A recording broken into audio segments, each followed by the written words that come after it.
Good evening. Welcome to the dark edition of the Dominance Academy. I'm your host, Mr. Justin. And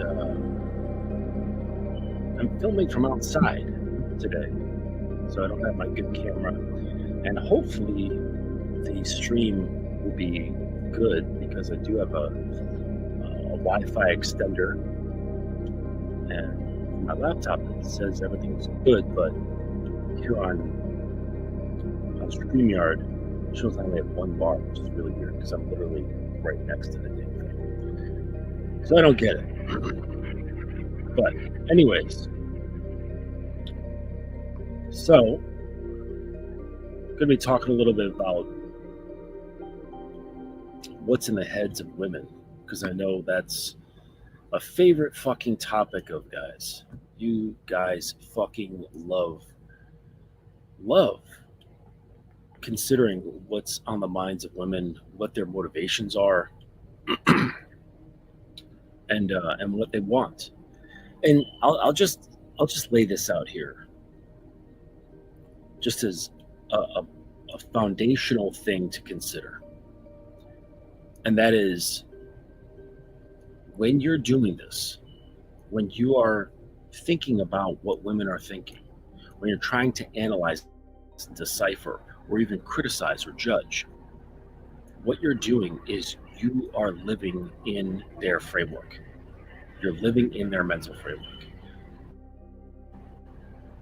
It doesn't make you stronger. It doesn't make you smarter. It just traps you more. And the more so-called discoveries that you make with regard to these, analyses around female behavior and all that nonsense, it makes you feel like you're catching more ground, but you're not. You're not catching more ground at all. You're not gaining ground. What you're doing is you're spinning your tires and digging the trench deeper and deeper into the woman's frame. And a lot of you guys don't even know this. A lot of you guys spend years in this position and not even know it. Some people develop entire careers around this thing. Entire careers with gynocentric glasses on, and they don't even realize it. Because the views are coming in, the follows are coming in, the money is coming in. So it dissuades you from ever actually realizing what you're doing. So while I'm out here filming on my deck, because it is a nice evening here in Brooklyn, there will be the occasional motorcycle that goes by or police car, so bear with me. But I wrote an article about this whole thing around guys wondering what the hell women want when it comes to marriage, because there is a stalemate out there. Okay, I think there's a lot of guys that want to get married. I think there's a lot of guys that understand the larger picture of things, which basically says, hey, if we don't create families, if we don't create more children, our society is going to crumble. And they're seeing that divorce rates are continuing. They're not actually getting any higher. They're pretty much on par with what they were pre-COVID. So they're not rising, but people definitely aren't getting married quite as often as they were some time ago. And the birth rate is not going up either. So guys, I think, see this larger picture, and they say to themselves, well, this is something I want for myself, but this is something that also will be good for society. And then they're seeing that girls are not really interested in this. They're interested in, their own goals, their own aims. And guys will look at that and be, wow, that's so selfish. Why are you so inclined to just dealing with yourself? Just slowly get rid of this music. I don't know if you guys can hear, but I can. But I don't fucking need to hear it.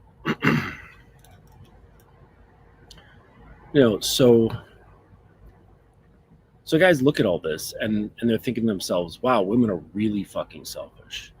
That all they think about is what they want and what they can get.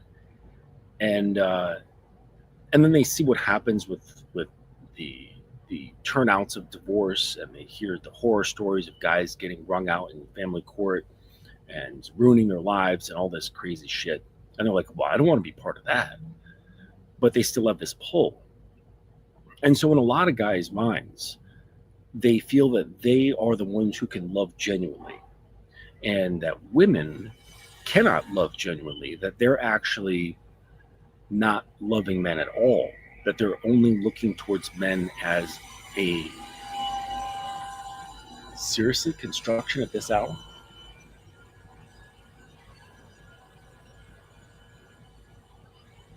Anyways, I hope that's not coming through on my mic because that is crazy. But anyways, so the guys are saying, well, I can love genuinely, and and then women, they're not really able to love. They just want stuff, and and there is some truth to that. There really is. We're just conditioned through upbringing. We're conditioned through culture, society, media, that love is like a major goal and a major aspect of women, and it is, but it's not a central driver for them, right? Because in the limbic system and in the spinal cord, which is where, what is known as the hindbrain, which is where all of our instincts come from and our primal drives come from, love is not in there. Love is something that's added on top of it happens in like the cortex. Okay, so this is where like the conscious thought, the rational thought, all that stuff, the feelings and the emotions, that's where this occurs. But it doesn't occur within our survival brain. And women often act from their survival brain, and guys just don't realize this. Now, at the same time, there's an issue of nice guy syndrome. And through 10 years of doing this work with men, I've realized that nice guy syndrome is incredibly prevalent amongst men. And it doesn't matter what the generation is. It's pervasive throughout the generations. I think it's actually getting worse and more common. Um, I'm sure it was in great number in the past, and then just as the years rolled on, it just became more and more common throughout the male species, at least in the West. So I'll go into this article that I wrote. It is by the same title, do women marry for love or for money? And so I had recently heard something coming from a guy about this topic. A number of fellows were sharing his same sentiments, which were basically only men purely love and women are after assets. But let's back up a minute. After coaching men in the relationship space for 10 years and listening to countless podcasts and group chats amongst men, I've come to the conclusion that most guys are afflicted with nice guy syndrome. This is a result of parental and cultural conditioning. If you don't know, NGS, or nice guy syndrome, is the conditioned state in which males will trade false goodness for attention and affection. Oftentimes, he is unaware that he does this. To briefly explain what's going on with women's perceived coldness when it comes to mating, let's look at the brain. So despite living in the 21st century, our hindbrain does not know what century we are in. So what is the hindbrain? It's a combination of our brainstem, which drives breathing, our heart, reflexes, and the limbic system, which is the deeper middle brain parts like the amygdala and the hypothalamus, which handles raw emotions, hunger, sex, fear, aggression, and so on. Together, brainstem and the limbic system run our unconscious survival and instinctual urges.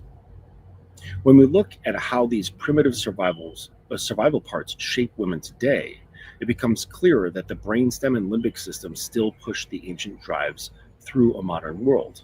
The limbic system keeps women attuned to safety, connection, and threat. The amygdala heightens sensitivity to social cues, fear of harm in herself and offspring. The hypothalamus, sexual attraction, and hormonal rhythms.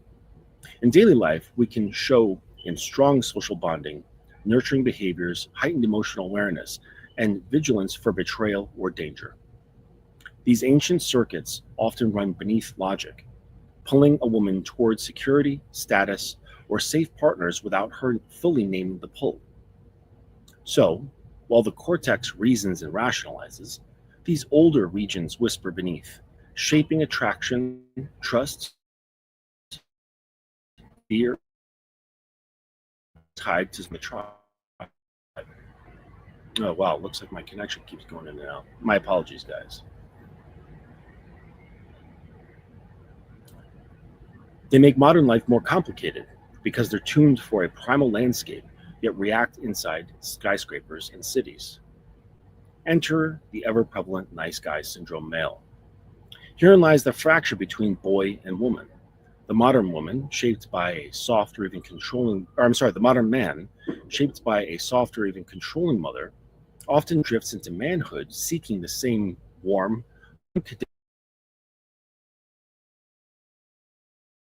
his fears, ease his burdens, soothe him like an eternal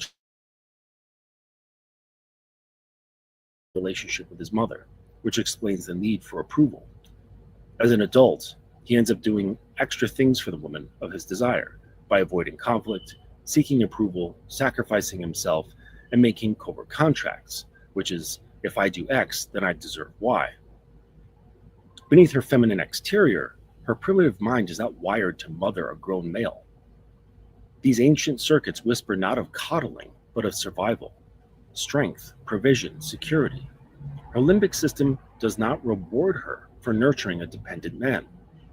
It recoils. It watches for weakness, loss of control, threats to safety. So the nice guy syndrome man begs for love, and she senses risk. He wants her unconsciously as mother. Her hindbrain desires him as protector, leader, stable anchor. This dissonance brews quiet and sometimes not so quiet resentment for her. He feels rejected, unloved, used, confused. She feels burdened, unsafe, and turned off. In this, modern men often mistake a woman's survival drivers for coldness, but it is primal truth.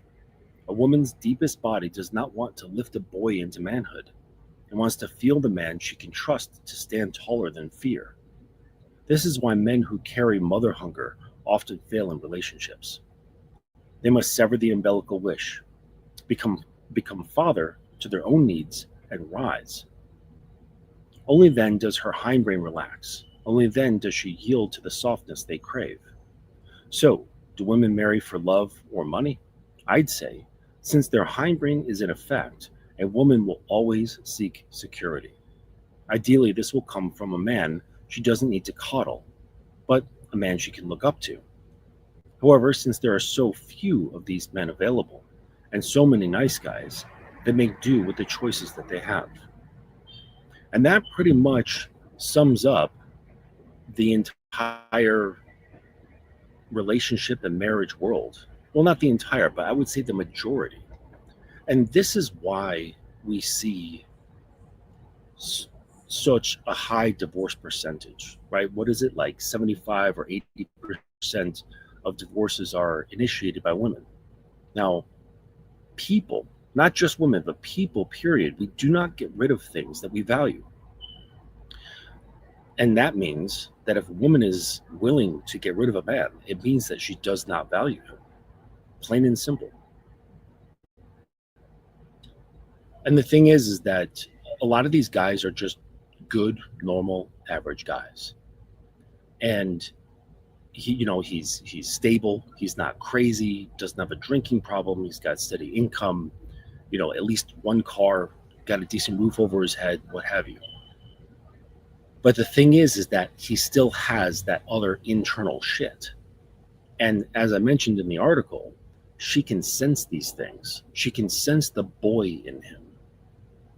The boy whose hunger for mom. A boy who has hunger to please, to be recognized. And this is not a trait amongst men. That's the thing. And if you were raised without a father or without a strong father and never saw these things in order the way they should be, then it stands to chance that, or stands to reason that there's a high chance that a guy's going to grow up without these things in order, without a clear understanding of how he's supposed to behave. And not only that, how a woman behaves in the presence of a man that she feels safe around. And so it's not the biggest problem in the world, but and it does create a problem, though I understand. I'm going to just mute a second.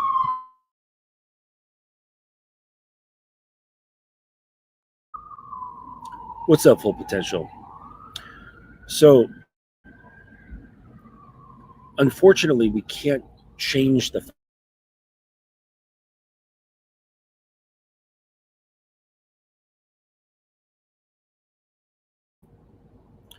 you can only make do and fix what you have now. That's all you can do. And there are pathways to fix it. It takes time. It takes effort. It takes consistent effort in order to unravel the psychological rat's nest inside a guy who has nice guy syndrome and straighten it out and make it work for him instead of against him. This takes a lot of time. I would say at a minimum of 6 months of consistent hard work, upwards of a year to a year and a half. I've got some guys who are, I've got a guy who's with me now, and he's gotten much better, but he's still working out the kinks, and it's been over a year. So the thing is that if you do nothing, then you get nothing. You will only get what you have, what you always have gotten. And until you get to the point where you realize that the vast majority of your problems are because of you, then you're never going to find a pathway to truth. If you rest in your feelings and are always reactive, you're always going to look to the reason for that pinch or that twang within your emotions that says, what flicked my emotional strings? And then that is the source of the blame. Never realizing that you shouldn't have that string in you in the first place. And this is where guys get caught up, because that string has been with you forever. It's been with you so long that it feels like it's part of your being, but it's not. It's been conditioned. Its presence has been conditioned. So know that how you are now is not actually how you are. It's not who you are. It's somewhat of a construct. And this is a bad thing because, well, that's the shitty reality that you have. But it's a good thing because constructs can be deconstructed. It's really difficult to, or practically impossible to deconstruct something that is essential, the essence of something. But nice guy behavior is not an essence. It might feel like it just because it's been with you for so long. But the fact is that you adopted it over a long period of time, bit by bit. And so therefore it can be undone bit by bit. But hopefully it won't take the same amount of time. So I think it's really important to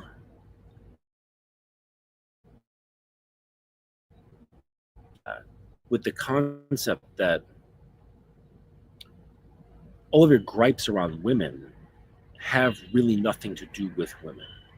And I'm sure that there might be a knee-jerk reaction to give me plenty of examples why women are shitty, and that's the reason why you're suffering. And in your point in reality, that might actually be a truth of yours. And I'm not saying you're not experiencing those things. What I'm saying is that you're experiencing those things because you're allowing it to happen. And this is one of the more difficult things for guys to really get a hold of, is the accountability, is to know that your struggles with girls and how they treat you, or if they're, you know, viewing you as invisible, this is up to you. And I can hear the remarks already. Yeah, but they're glued to their phone. It's social media's problem. It's because of social media that I'm invisible, or it's because of social media that I'm treated like shit. Well, you're treated like shit because you put up with it. I think that if given similar behavior but in a different context, you would stop. Like if it was a coworker, you'd probably stop it from happening. You'd address it directly, or you'd go to HR or what have you. If it was a child, you would take care of it.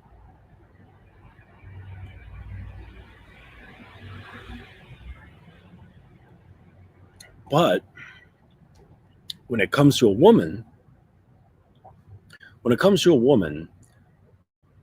all of that stuff goes out the window for some reason. And that should be a point of curiosity, where you've got such, I guess, such great behavior, that things are on point, things make sense, and your behavior is fitting in any other situation where similar behavior exists. But when it's a girl, now all that shit goes out the window. Why? Why? What are you scared of? I've got a guy who, when his woman it's so strange, and it took him a few cycles of going through this for him to realize that he was still living in her frame. But basically, when she was up, he was up. When she's down, he's down. And not down in the sense of like, oh, I'm sad with you. It was down in the sense of, I feel like she's no longer on my program. And then when she's up, then he's happy because it feels like she's on his program. And all of that is to say that means he's not on his program. That he is allowing himself to get tossed around left and right, up and down, based on what she's doing, and then he's reacting to that. Which means he's not firmly planted with both feet on what he stands on. And it took him a few cycles of this happening, the ups and downs, and chasing it, and me pointing it out to him, that he realized, oh shit, I'm still in a very much of a reactive state. And he wants to hold on to the good. He wants to hold on to the parts when, his woman is happy, is relaxed, soft, and submissive. And surely, I don't blame him. That is an ideal state for a woman to be in when you're around a woman. No, I don't think, I can't say any guy, but I would say the vast majority of guys prefer the woman that they're with to be happy, relaxed, easygoing, positive attitude, vulnerable, submissive, open-minded, versus closed-minded, aggressive, and standoffish. So, of course, but the important part is to never react to these things. And if you've got a needy heart, that's the thing. If you've got a needy heart, what's up, Efren? If you have a needy heart, then what's going to happen is with each shift that the woman makes, you're going to make it with her. Actually, not with her, but a delay. There's going to be a delay between when she acts and then you react. And this is a point where you must realize that you're not in control. You're not leading. You're not even leading yourself. You're reacting to her reality. You're reacting to her emotions. You're reacting to her choices, the tone of her voice, what she's doing that day, what her attitude might be, all of that shit. And you start putting your head in her head, trying to figure her out so that you could be one step ahead. And he did this interesting thing. He projected like this fantasy conversation in his head. And he was like, what was it? Basically, I think he was like just praising her, for her submissive behavior. I wasn't saying the words, but he was just basically giving her praise when she was doing the right thing. And she quipped back with a certain something, because he was like, "Oh, I love it, when you're behaving this way, because this is a good thing to do." Okay, so they say you collect more flies you do with honey than you do with vinegar. So if you're trying to change someone's behavior, it's better to do more positive reinforcement than corrective measures. Right? You get more out of the positive reinforcement. So you should spend more time recognizing the things you do like, rather than focusing on the things that you don't. Okay, it doesn't mean ignore the things you don't like. It just means put more attention on the things you do like. So that's what he said, something along those lines, gave a little bit of praise for, like serving him or whatever. And she said she quipped some just like some little line back to him. And he spent some time sorting out all these different ways that he could deal with her response. And this was all pure fantasy. Like, he was imagining the scene in his head, and he was getting served or whatever. He imagined the comment that he made to her. He imagined her slightly kidding, I don't know if it was abrasive, but it was just kind of like, she had a little attitude on her. She imagined her reaction, and then he imagined a whole bunch of different, like 6 or 8 different responses that he could make to her response to his praise. And that whole shit, I had to point out to him that the entire thing was him living in her mental framework, trying to sort out ways for a situation so that he could be one step ahead.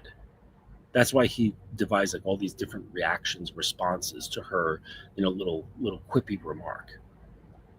And I had to point out to him, like, look, these actions here, even though it's a fantasy, you're trying to get like a leg up on her. And then on top of it, the entire fantasy, the entire scenario is gynocentric.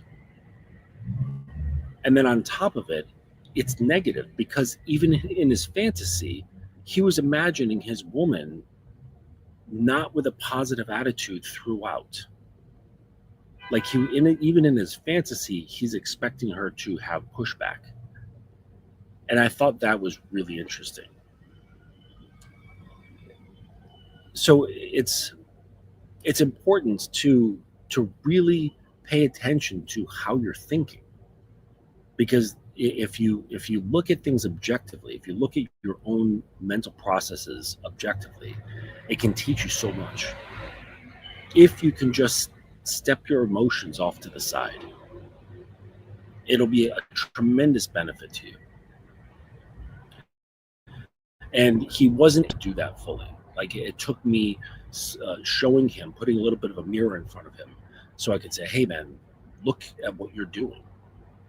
This is how you're moving right now. All of this shit was a position from gynocentric viewpoints, and also viewing that your woman was going to give you a negative reaction. I don't even think in these terms. I don't even think of the girls that are in my life to have a negative reaction to me. It's not part of my mental reality. I'm always imagining everything working out the way I want it to work out. And it's with detail. Like, I do a sort of like a screenplay in my mind. Like, if there's something that's about to happen, like, say like something on the weekend, I've meeting up with a girl, I plan everything out. I see the scenes in my mind. I imagine the dialogue. I sometimes, if it does get a little detailed, I'll even write things out as though it's a script. Now, granted, all the words might not perfectly fit when the reality comes to pass, but it'll likely be somewhat in line with them. And so that's to say that I'm more in control of what happens, right? Because you start visualizing these things. It attaches with your self-concept. It attaches with how you feel, because it's not like I guess my client did, but it's not like I'm going to imagine something bad, which is then going to produce a negative feeling and then create worry or anxiety or what have you. Like, I don't have this like negative viewpoint from which I see the world. I don't do that. I'm not a pessimist. Okay. I wouldn't even say I'm an optimist or a realist or anything like that. It's just, I see the things that I want, and that's it. Like, I'm not trying to fit in any kind of box or whatever. Thoughts create energy. Is that energy coming from a positive or negative is the question. Yeah. Well, it's like, is it aimed towards your own suffering or relieving of your own suffering? Like, that's really the question. And it's just like, I was scratching my head thinking, like, why is he imagining it? Like, just in the fantasy world, this isn't even real.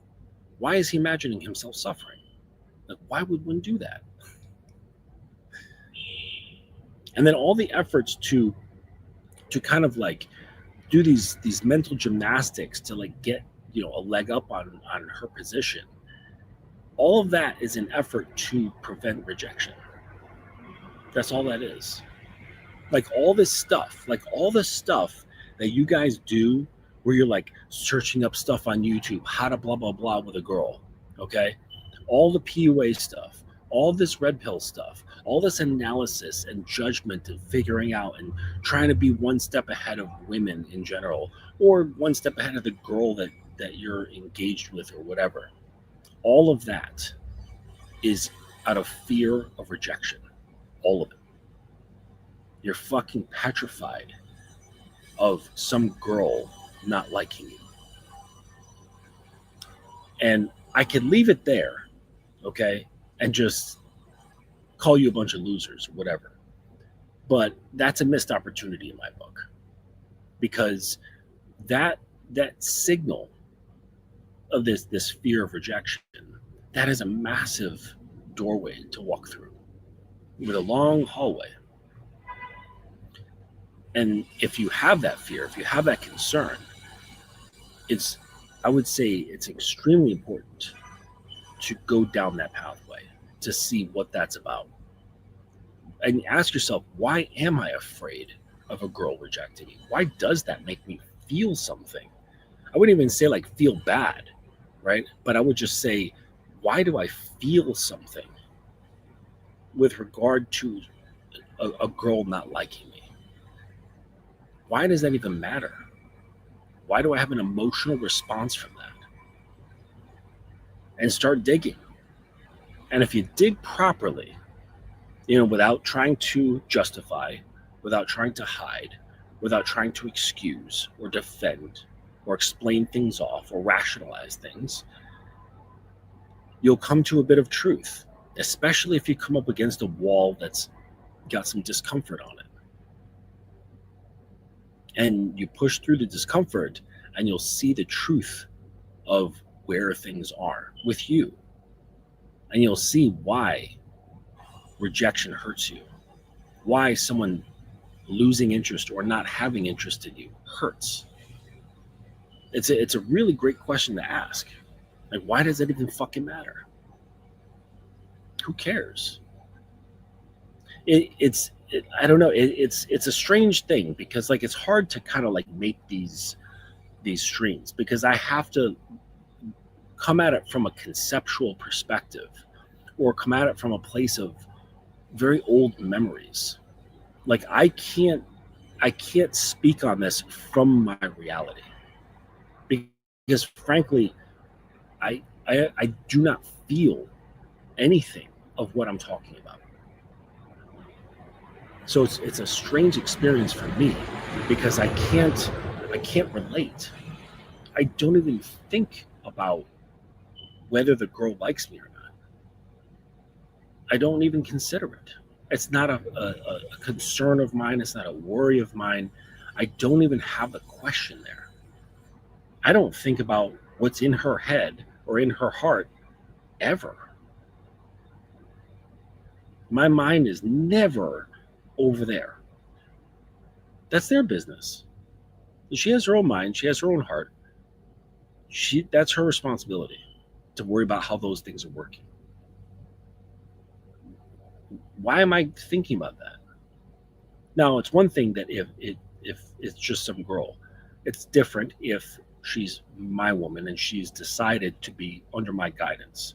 Now, I'm still not putting my head in her head and my heart in her heart, trying to sort them out. Because typically when guys do that, they're not doing it for her, they're doing it for themselves, to figure out if there's a safe place to rest. If it's safe over there. The only time I consider those things is if when they bring it to me, or like I do with my clients, I see some behavior, either something that they're doing or what they're saying, which gives me an indication of how they're thinking. And from there, I can correct it because it's something that I can see, something tangible for me. But I'm never projecting, trying to wonder. I'm never wondering what she's feeling, wondering what she's thinking. It's only dealt with if it's brought to me or I can see it in action in front of me. Now, why do you guys do this? Why do you extend your consciousness into women? This makes you weak. I don't know if you've ever had like lots of things to do. Like your plate is super fucking full and you realize you can't do it all because you've been spread too thin. All right? Consciousness is thin already. Its nature is extremely thin. And to take some of that out of your own head, because even in just our own beings, your consciousness is very thin, very light. And then you go off and partition some of that to somebody else. That produces a tremendous amount of weakness. Tremendous. So you're only making yourself incredibly weak.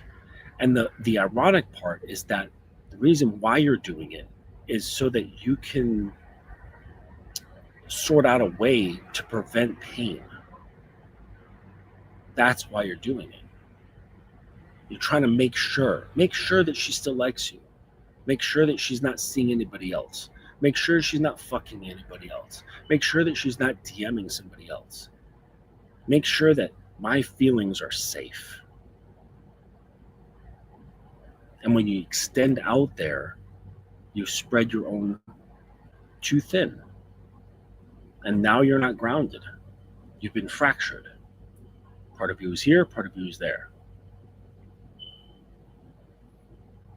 And then there's the part of you that says, well, I want her to want me.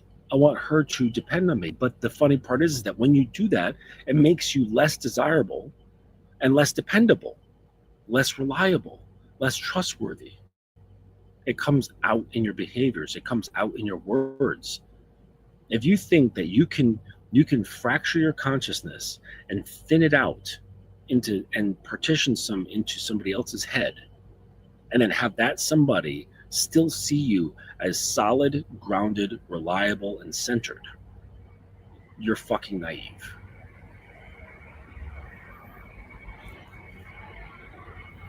They say, well, how will I know if she likes me if I've got my, I only consider myself, I never consider her? And my answer to that would be a question of, why do you give a shit? Why is that important? It doesn't matter if she likes you or not. Like, it really doesn't matter what she's thinking or what's in her heart, as long as she's doing what you need to be done. Which calls into question, do you have a program? Do you actually know what parameters are necessary to create growth in a relationship with you? Do you have parameters of things that will prevent growth from happening? Do you have scalability in your relationship? Do you know how to deal with goals? Do you know how to deal with correction? Do you know how to deal with somebody else's fears that prevent one from moving forward? Do you know how to deal with someone's traumas that prevent someone from moving forward? Self-doubt, right? Because it's if you want this woman to be under your guidance, if you want to be her guide, her leader, it's not just do as I say. I mean, it is part of that, but that's not just do as I say. There's other parts. And it's actually handling her. And you can't be like, well, I want to handle her only when she's feeling good. This happened to another one of my guys, a new guy. And his woman pointed it out. Excuse me. His woman pointed it out, and she was like, I feel like you only want to hang out with me when I'm in a good mood. And I had to explain to him, the details around a woman's cycle and what it does to her and all this stuff. And it was shocking to me how naive he was. But he realized it.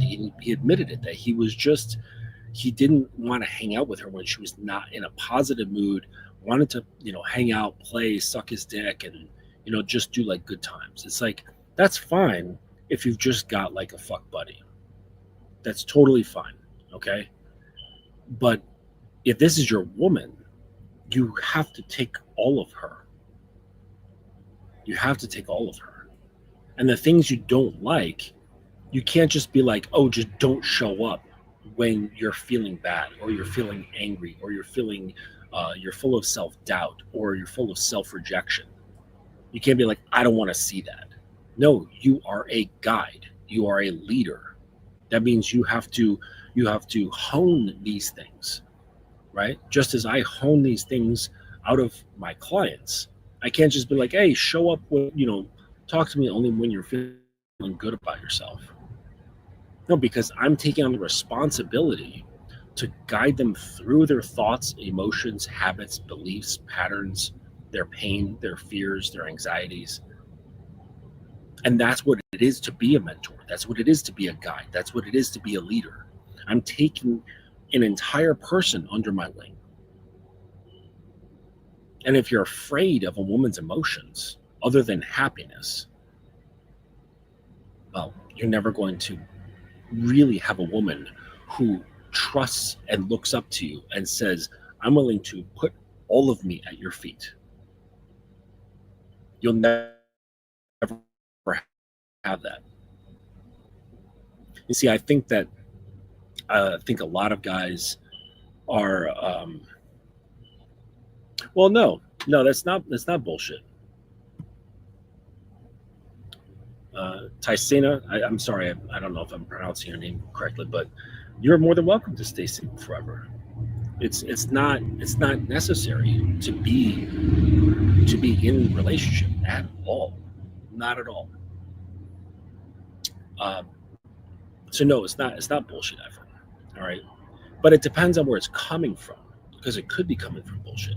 It could be coming from a place of self-rejection. It could be coming from a place of fear, or it could be coming from a place of grounded choice and saying, that's really just not for me. Okay. But the thing is that every choice has its consequences. Okay. And the word consequences gets a bad rap, or has a misunderstanding. It doesn't mean negative things. Consequences are just simply outcomes. So you can have positive consequences or negative consequences. So all choices have a consequence, and you gain something from your choices, but you also leave out certain things. So whatever you choose means you're not choosing something else. And I say that because I do know some guys who have no desire to be in a relationship with women, but at the same time, They also want to be respected, and they also want a woman to follow them. Not necessarily be in a relationship, but when they're having their, shorter than long-term relationship interactions with women, they still want to be respected. They still want to have a woman follow him. They still want the woman to be submissive. Well, you can't have your cake and eat it too. You cannot be a partial king. You can't sit on the throne only on the weekends. Or only when it's sunny. Okay? You sit on the throne, you're taking all the days. I'm here 7 days a week, 24 hours a day, 365 days a year. Under all weather conditions, this is where I belong. And with that comes some, I wouldn't call it hardship, but it just has its responsibility. I wouldn't even say it's good or bad because, I guess once you're comfortably there, there's really no good or bad. It just is. What is. But one can't say, I don't want to get involved with women and say I want women to love and respect and be submissive to me. It's impossible. Because you might get surface level submission, okay? And that's very, very easy for girls to do today. Very easy. And it's just a doing. But I've mentioned in other streams, real submission is a state of being. And that requires peeling off so many layers of her ego, so many layers of her supposed sense of self to get to the core of who she is. And she's only there as her core with no more layers, just the core. And it's fairly blank. And it's a beautiful thing to see, but it's so gentle. It's like an uncooked egg minus the shell. I remember seeing this guy on TikTok, and he did live streams. And all he did is he took just raw uncooked eggs, and he had these like dental tools and scalpels and stuff. I think his main tool was a scalpel, and he was gently removing the shell off of an egg. And underneath the shell, there's actually like this very thin, sort of rubbery membrane, okay, that holds the yolk. And he was peeling off the hard shell just to reveal this egg that's in this membrane. And that's kind of what the woman is like when she's operating only and presenting only from her core. It's that egg with just that thin membrane, no shell. And so in order for that to exist and not have fear and not have concern and not have tightness or anxiety or anything like that, requires the presence of a certain kind of man with a certain kind of grounding, with a certain kind of mindset, who's not hung up on bullshit. It's just that she can be free. And her freedom, the way she behaves with you, pales in comparison to that surface level submission of like, I'll get on your knees, dad. I'll get on my knees, daddy. Right? I'll suck your dick, daddy. Daddy, daddy, daddy. That's not submission. That's cosplay. That's doing submission, which is fun and all, but it's just not to be confused with the real thing, which is basically bearing her soul and saying, here, sir, my lord, you may have this. I would love for you to have this. Totally different. Now, all that fun, kinky stuff, that can happen as well if you wanted to. It doesn't have to, but it can. Okay? But at that point, she's just like, I'm here for you to use and to please you. And it's that simple. So you can't have it all. Because if you're just kind of in and out, kind of skipping along the surface, like a stone being thrown across the surface of a lake. You can't expect a woman to bare her soul.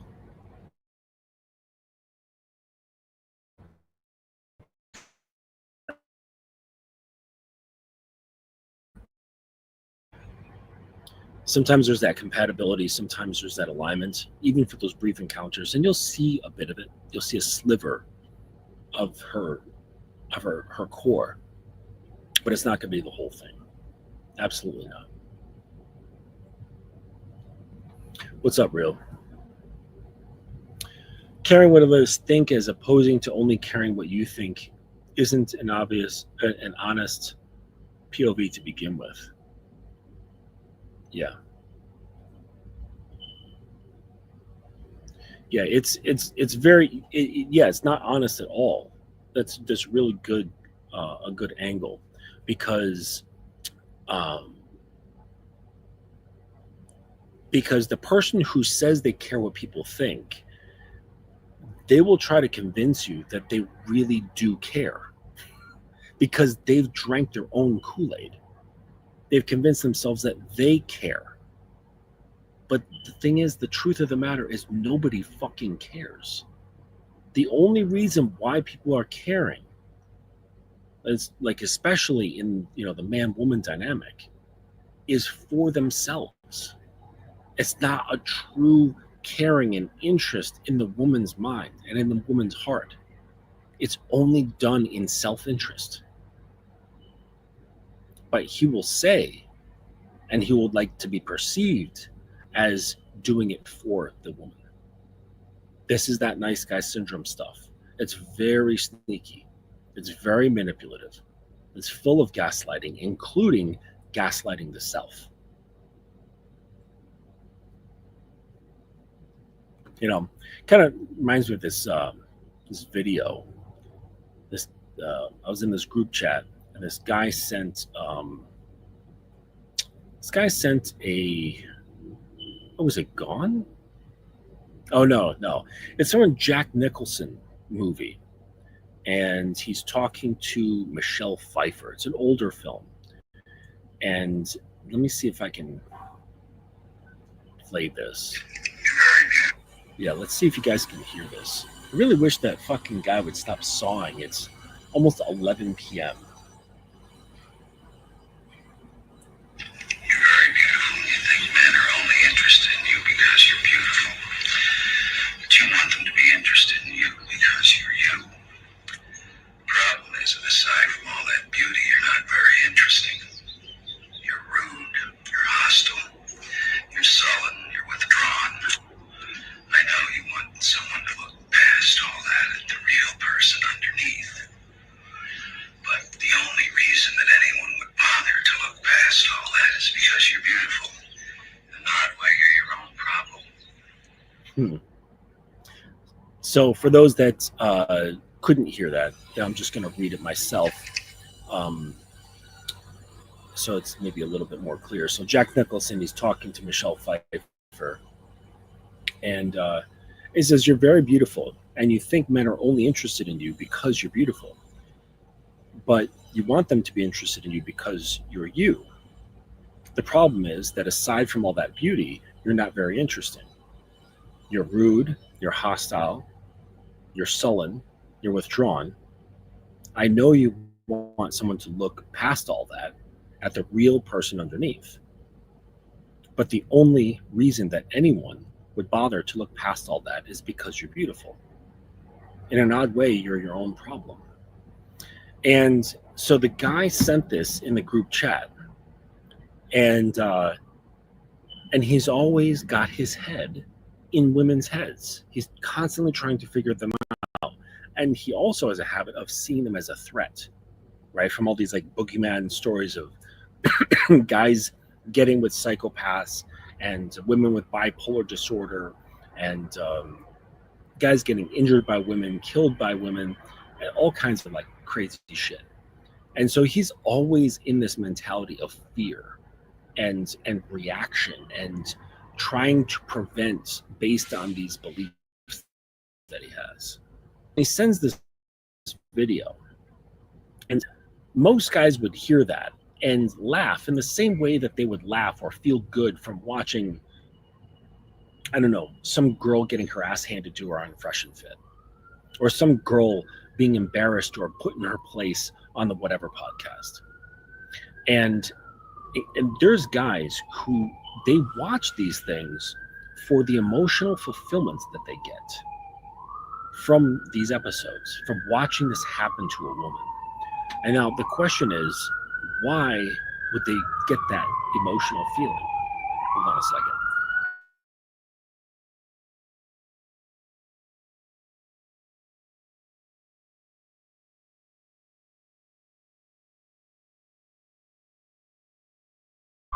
All right, there's just a passing cop car. So why get off? Why is there this like, I don't know, this abrasive positive emotion from watching this happen to a woman? Why is that enjoyed? And this video kind of reflects those same, that movie clip reflects the same things that happen on those shows. There's something of like a get back, like a vicarious get back. And the thing is that it wouldn't feel the way it does to a lot of guys if they didn't have the initial resentment towards women to begin with. And you might think, all right, well, the resentment is there because, you know, his girlfriend dumped him 3 weeks ago, or a month ago, or yesterday, or whatever. But no, that resentment, I guarantee, if we were to take every single guy and I was to talk to them for a little while, right? Say like 100 viewers, male viewers, that all got this weird positive satisfaction from watching a girl get owned on these shows. And I were to talk to them, I guarantee that every single one of them, that resentment goes all the way back to their mother. I guarantee it. And so he posts this in the group, thinking that other guys would be like, yeah, look at how Jack Nicholson put that bitch in her place. And I said, try watching this, but as if he's speaking to a mirror. And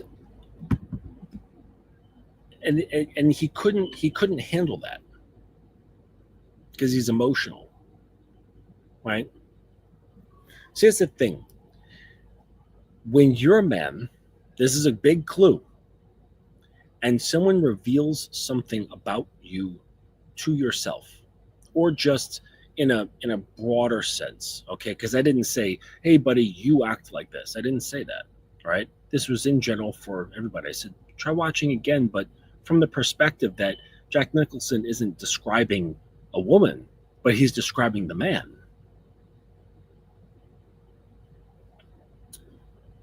And he couldn't take it. He said, well, I could do that, but do you? Shit.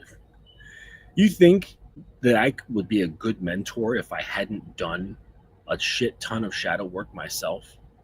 If I haven't looked under my own fucking rug and to see what kind of shit I've been sweeping under there for years? That would make me a goddamn hypocrite. You cannot be a good guide while hiding your own bullshit.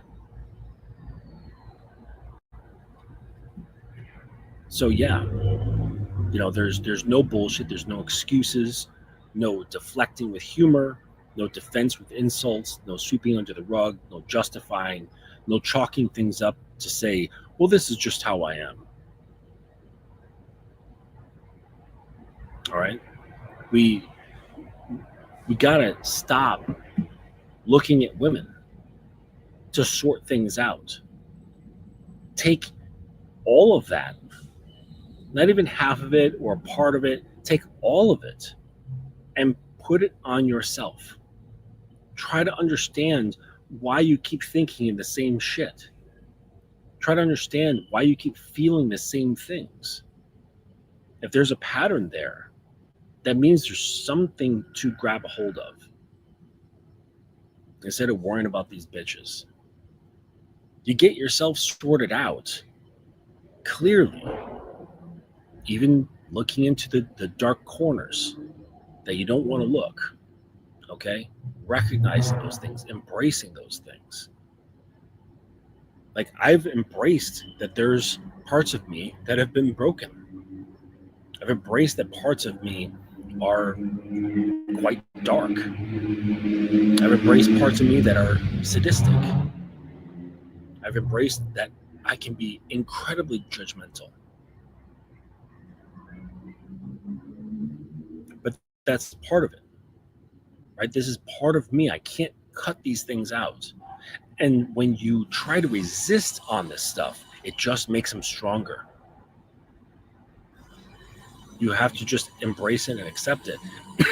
And that's when you can start deviating from behaviors from these things.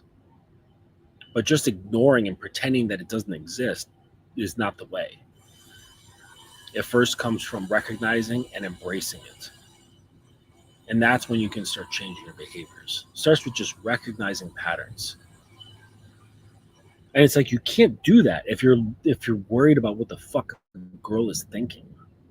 It really doesn't matter.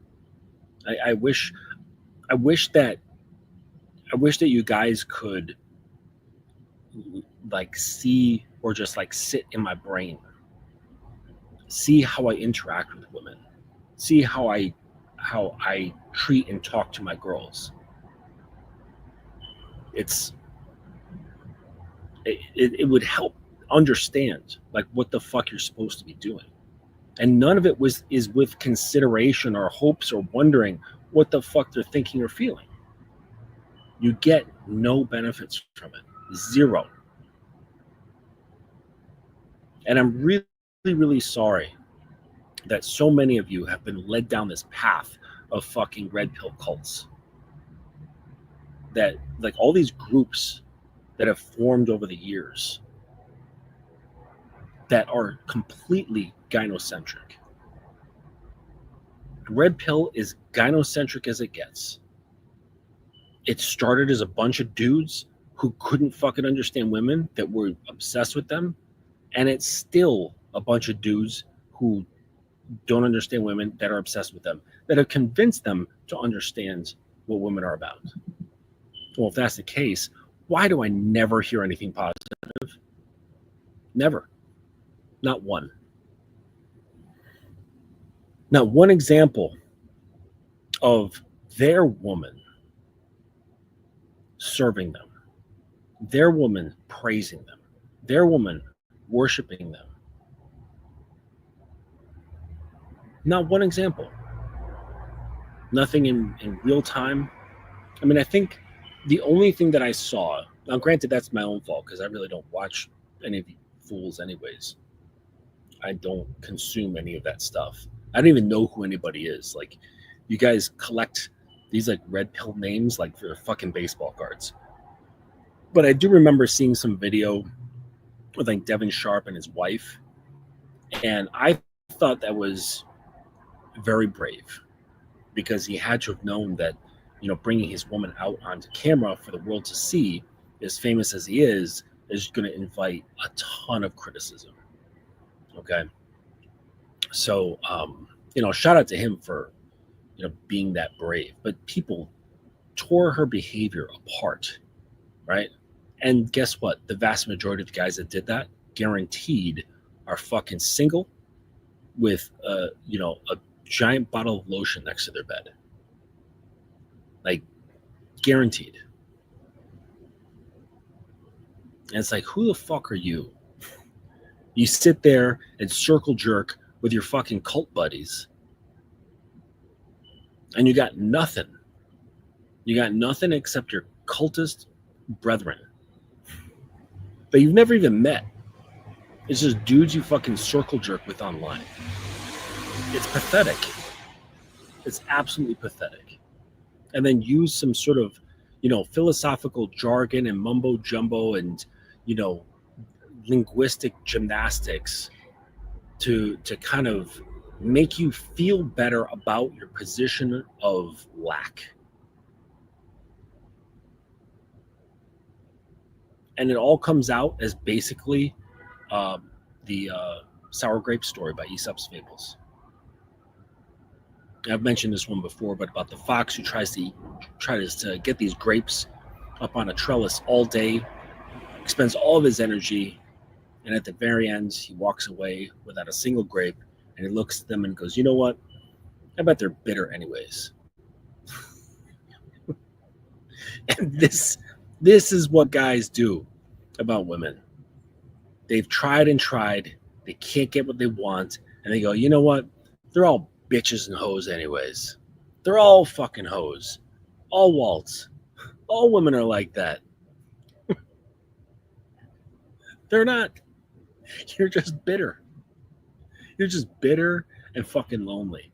And you think it's the women's fault. And it's not. You feel because of you. Blaming how you feel on someone else or a group is a victim mindset. So that we have these lonely, bitter victims. If you are one of these guys, and you'll know it because, over here, we don't bullshit ourselves. We don't blow smoke up our own asses to make ourselves feel better. So if you know you do this, and you're like, damn, I am part of a bitter fucking pussy obsessed cult. Just get out. Just get out. There's no dues. You're not paying dues. You haven't signed a contract. All you have to do is unsubscribe from all of them and stop watching. There might be a period of withdrawal. I'm not going to promise you that it'll be easy. Okay? Because conditioning is conditioning. Habits are habits. You're like, oh boy, rubbing your hands together. It's time for the new fucking whatever podcast. It's time for the new Fresh and Fit. If these guys are successful, that's fine, but it's not actually helping any men. It's not providing solutions. And the red pill has never provided solutions because it's not a pathway to healing. It's a pathway to a partial truth, and that's it. It's to say, hey, you know what? There's some fucked up shit out there. So it's like a map for the land, but it only has the hazards marked on it. It doesn't tell you where the lakes and streams are, where the fresh water is. It doesn't show you where the apple groves are. It doesn't show you where the good hunting areas are or the good fishing areas. It doesn't show where the hot springs are or the shadiest places are. It just says, over here is the fucking falling rock zone. There's where the fucking killer bears are. Over here is where the killer bees are. So it's just all the danger zones.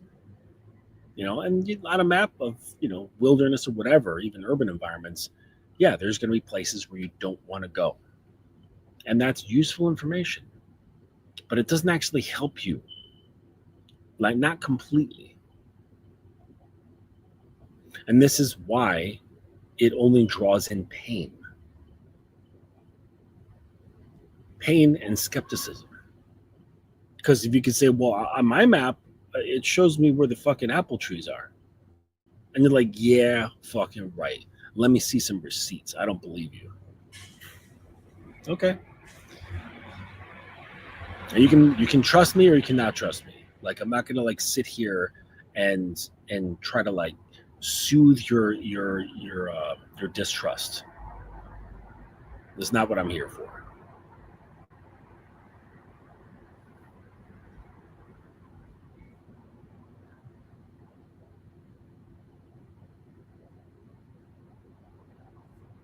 Yeah. So, I don't know. You really got to handle your own bullshit. You really got to handle your own shit, dudes.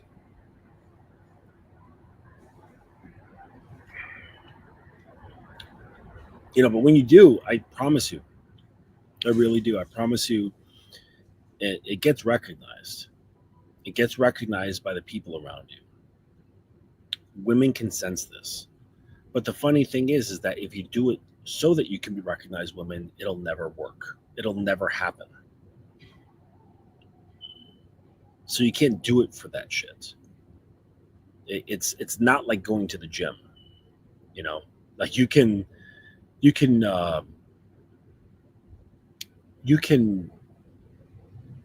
go to the gym and get attention from girls, okay?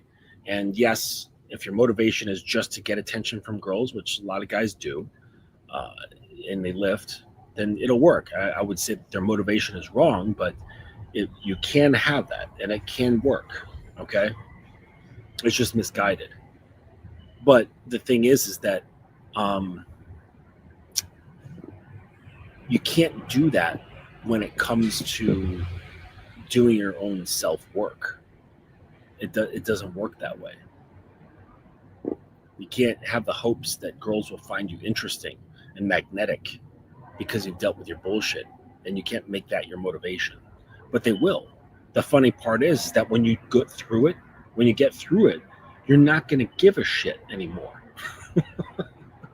You'll be cured. You're not going to care whether you are in their favor.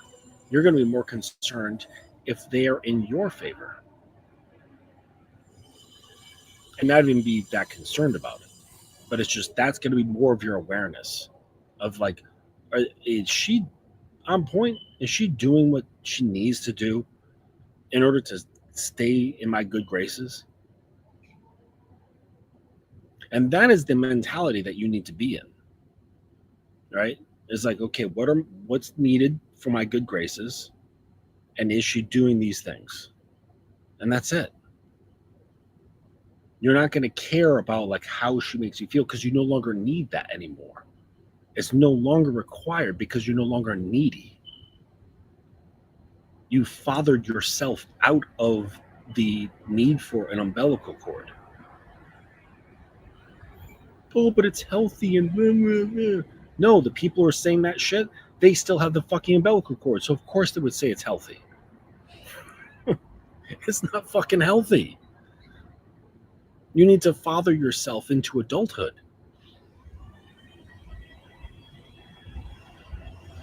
You know, it's just the ironies are funny.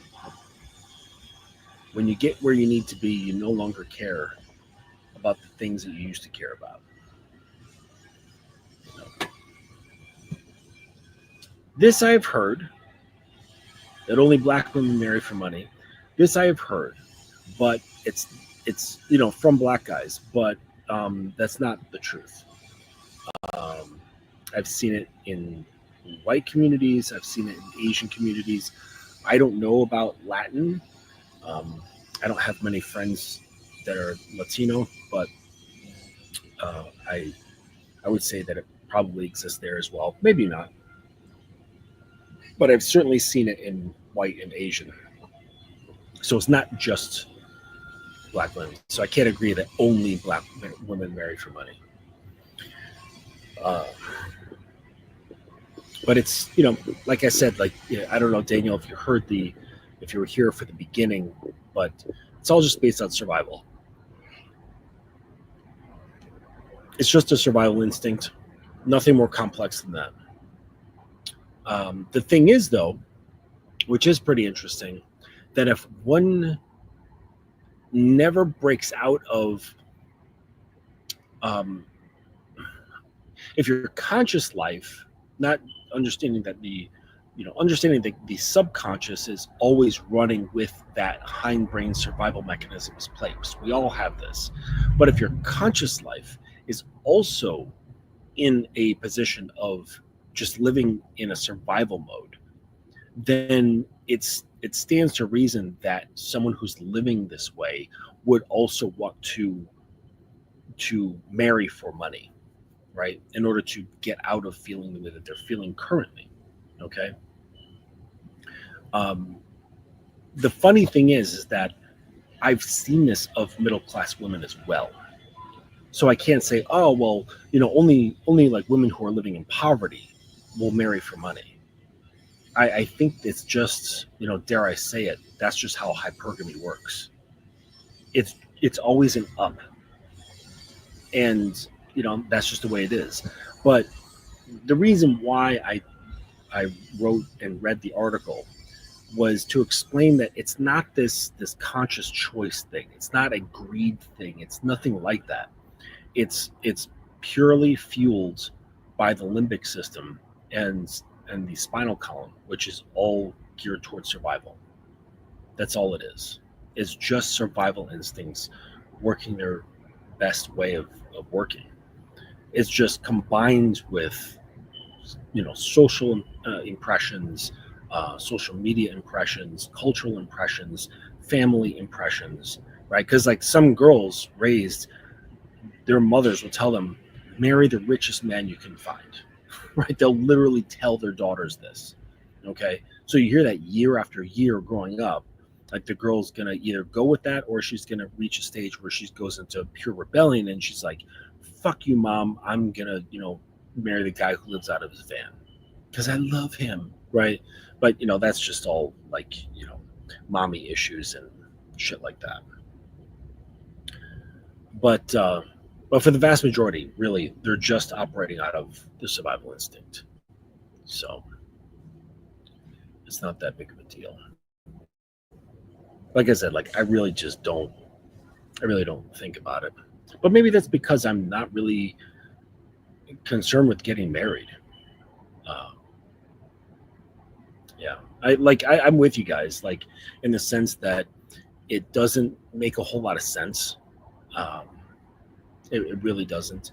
I do agree that some of the current laws need to change, and it could just some adjustments to make things just a little bit more fair and equitable. Um, and I think that that's possible.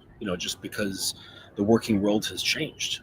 They're not the way things were when those laws, those marriage and divorce laws were created. Like society is much different. So I really do think that there needs to be not an overhaul, but just some adjustments to get things more in line with how things currently are. Instead of, I don't know when these laws were made, probably many decades ago. So I think once they adjust, then people, I think, will feel more relaxed and confident that they can go into a marriage without as much fear, you know. But I will say this though, the majority of, I mean, I live in America, so I'm only going to speak for this, but like Americans, generally speaking, don't have a lot of savings. They're not holding assets. They're not even holding cars or homes, like mortgages and shit. Like, a lot of people living paycheck to paycheck, or just have like a couple to a few $1,000s in their savings account. Like that's what the average American is. Yet the average American man is like, I'm so afraid I'm gonna have this and this financial problem going through divorce. And it's like, but there's a high chance you don't have anything. So my guess is that the fears are really about pain, about emotional pain. But they don't want to say that or admit that, right? Like I was saying, like with the guy in the group chat, no bullshit, honesty, clarity, okay? Like to be on the path of man is to come clean about the truth, about what's really going on with the things that you say and the things that you think and feel. It's not, I'm concerned that I'm going to be destroyed in family court or divorce court. No, it's you're scared of being emotionally wounded. And this goes all the way back to my understanding that there is a very, very large percentage of men that are nice guy conditioned, because they're the ones who would be most deathly afraid of mom getting rid of them because they have a codependent relationship with the feminine. So of course they would be deathly afraid of being rejected. That's like the ultimate rejection, is that they pledged their life to a woman and then she gets rid of them. It's not about finances. It's an ultimate size rejection. And that's really what the problem is. That's what they're afraid of. Now you're going to make much more traction with yourself by admitting that that's the case, instead of arguing with girls online or other guys, or on panels on YouTube about divorce laws. Like, that gets nowhere. It feels like you're doing something, but you're not actually doing anything. Like, this guy at Axie was like, yeah, but talking about this stuff is an action. It's like, no, it's not. You're just fucking talking. You're not actually taking any action. Taking action that's substantial would actually be owning the fact that you're scared of getting hurt, and that's why you're afraid to get married. That's why you're afraid to get into a long-term relationship, because you likely have nice guy syndrome, and you're going to put all your chips in because you need it in order to feel good about yourself, but that puts you at such a high risk. And there's like a part of your instinct that knows that mechanism is in place. So there's great fear of putting your heart into a woman. But that's the thing, when you don't have this, when you don't have this disease, you don't have to put your heart into a woman. She puts her heart into you. You put your heart into you, and she puts her heart into you. You don't need to put it out. You don't need to pull it in. Like I said in many of my other streams, your cup is full when you don't have that bullshit in you, when that disease is not in you anymore. Your cup becomes full of self. There's no need to supply it in any other source, because it's full of self-love, it's full of self-respect, it's full of self-actualization. So you don't need it from anywhere else. But she's going to give it to you anyways, because that's what she's geared for. That's what she's hoping for. That's what she's been waiting for, is to dump into a man, because you are now the vessel that she can pour into. Whereas people with nice guy syndrome, they're looking for a vessel to pour into. Hold me, make me feel safe, take a shape so that I can relax. Be soft, or be firm for me, so that I can nestle into your bosom.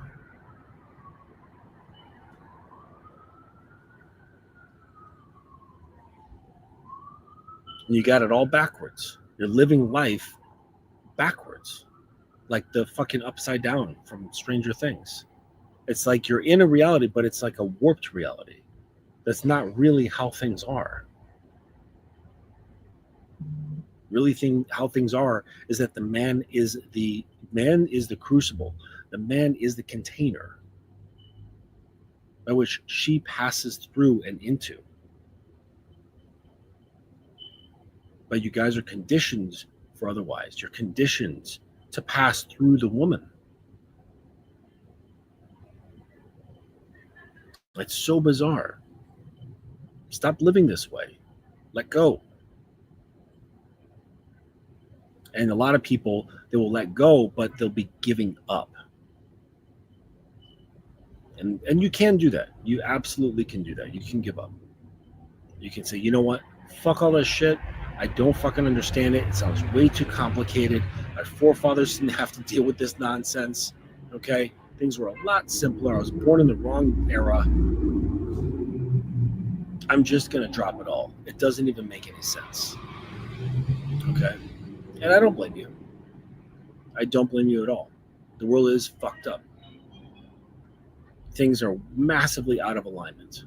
Okay? But they're also maladjusted. So the pathways are out of alignment, and the people involved are maladjusted. The women have become maladjusted, and the men have become maladjusted. It's all fucking screwed up. But as men, if you want change, you have to take it upon yourself to do your own shit, to look in the mirror objectively and take care of things.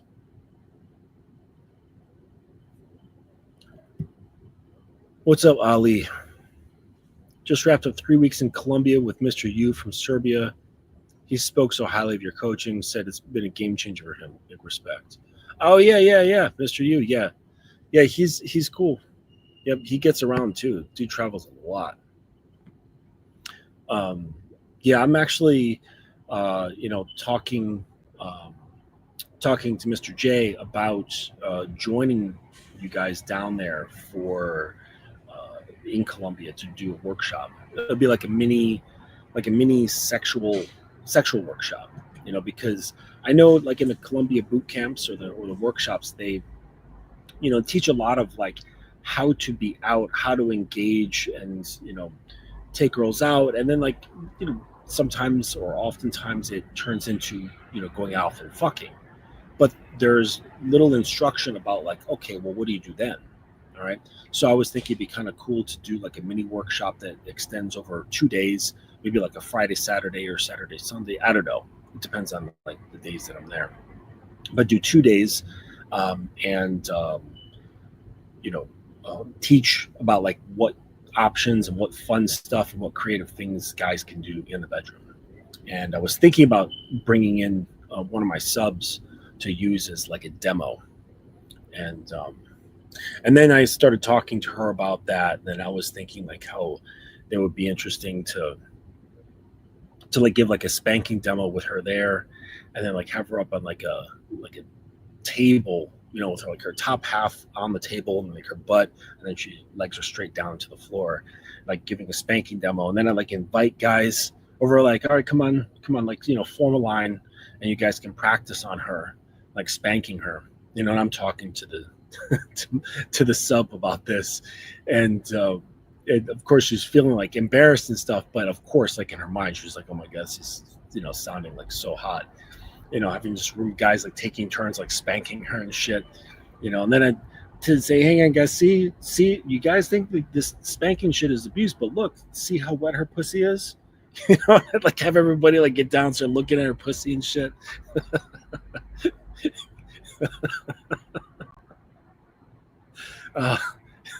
She'd be so embarrassed but so fucking wet. Oh man. So yeah, I'm thinking about doing, I think maybe in October. Yeah, I think he said October would be the next trip to Colombia. So I might be doing a workshop then, and I may or may not have a sub come through as to do some demo for some things. So we'll see. Depends on like their schedule and their ability to travel out there. But yeah, cool. Well, welcome, Ali. So yeah, I think I've gone on long enough about this nice guy shit. You really gotta think this shit through, and take off your gynocentric goggles. Stop thinking about what women are thinking and feeling and doing, and consider more about what you are thinking, feeling, and doing. And if you find that you're thinking and feeling about women a lot, that shows you that you have no mental framework. You do not have, dare I quote him, Rollo said it. What did he say? Your own mental point of origin. Like you are not your own mental point of origin. I think that was like the only good thing that I liked that he said. But yeah, so if you find your mind trailing off to that area, that's a sign that you have work to do. Okay? All right.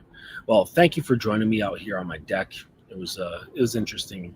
I think if I do this again, I need to just bring out some proper lighting and my good camera, and we'll be good. So I didn't get eaten by mosquitoes. So I got my little tiki lamp burning the citronella. So I think we'll try this again sometime. All right, well, thank you for hanging out with me for a little while. I talked about this shit, and you guys have yourself a very good weekend. There's a good chance that I'll be streaming with Miles and Sk Zagan tomorrow at 12 Eastern on the Manhood is a Skill Set show, and so that's where I'll likely be tomorrow. All right, until then, Take it easy. Have a good Friday night.